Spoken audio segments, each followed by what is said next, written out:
The smell of pine was thick in the air, a stark contrast to the stale unspoken tension that had become the norm in our suburban existence. Christine had been insistent, almost desperate about this couple retreat, a weekend in a cabin in the mountains, disconnected from the digital world, a chance to reconnect. She'd said, her eyes betraying a nervous energy I'd chosen to ignore, chalking it up to stress. Her work, we hadn't been okay for a long time. I thought naively, perhaps, that this retreat was an olive branch. I wrestled our luggage out of the car, the exertion doing little to ease the ache in my chest. For months there had been this impenetrable wall between us. Intimacy felt like a hollow performance punctuated by her absence. Stares, it was like she wasn't really there even when she was physically in the same room. I tried, I really had to break through, but it was like talking to a ghost. The lodge itself was rustic but charming, nestled amidst towering redwoods. The receptionist, a woman with kind eyes and a name tag that read Brenda, greeted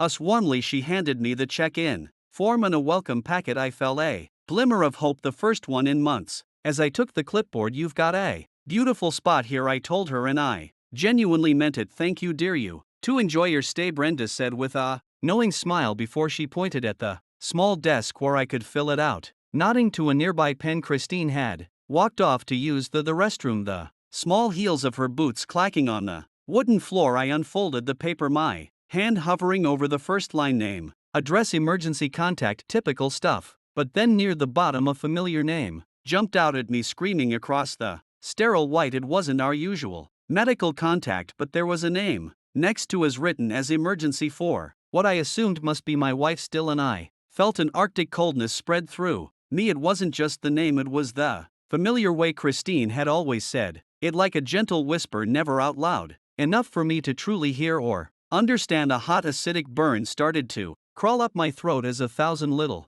pieces clicked into place. The late nights at work, the secrecy around her phone, the withdrawn distance, it all made hideous sense. My gaze didn't move from the check-in sheet. The other names, our names, were right above that. Dylan, the anger began to bubble. I'd suspected vaguely the possibility, but seeing it there on paper, the cold hard confirmation, it was like an invisible fist had slammed into my gut, forcing out my breath, leaving me gasping. This wasn't the woman I thought I'd known, the woman I'd married. Christine came back and found me frozen by the small desk. Everything okay? She asked, her voice betraying just a flicker of worry, maybe something more. My throat tightened. I held out the check-in form, my finger tracing the damning words. She followed my finger, and her tan turning the color of ash. She stopped in place. A tremor went through her hand, her eyes widening in silent panic. How could you? My voice came out as a hoarse whisper. She started to stammer. It's not, but the lie wouldn't form. She'd been so sure of herself, so confident, like she could continue to play out this fake marriage to keep whatever twisted situation she'd gotten into. But in that moment, all of the confidence was gone. She could see on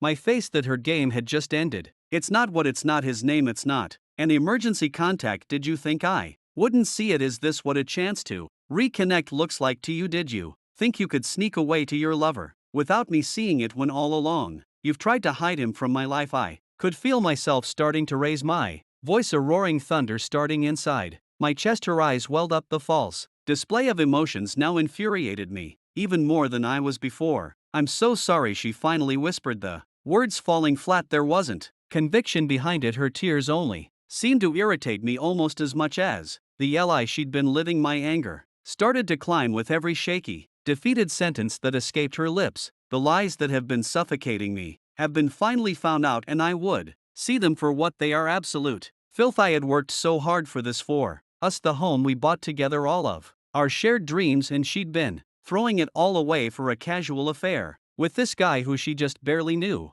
As a professional, the rage started to come into the forefront. It wasn't calm or controlled, but the most angry I'd felt in my life. Sorry, I said, my voice dripping with sarcasm. Is that it? This entire charade, our entire life, and you're just sorry? Where's the sincerity? Where's the goddamn human? I gave you everything, and you've rewarded me with this. Who does this make you? This kind of monster that throws someone else to the curb? I started raising my voice, no longer whispering. My body shook like it couldn't quite contain the rage. Let me tell you what we're going to do here, Christine. You are going to pack your bags and you're going to leave. You're not welcome in my life anymore. Her eyes widened even more. She stood frozen, tears streaming down her face as her carefully constructed facade cracked, and then Shattered Brenda at the front desk started glancing our way with concern. She didn't seem too worried, but a small worry seemed to brew when I started getting loud. Wait, she started, scrambling, holding up a hand. A pathetic attempt to stop me. I grabbed the key off the desk, my hands trembling but now with intent. I will call you an Uber, I said, no longer feeling pain, only cold calculation. Go pack up what little belongs to you and be out here in 5 minutes or you will be dragged out.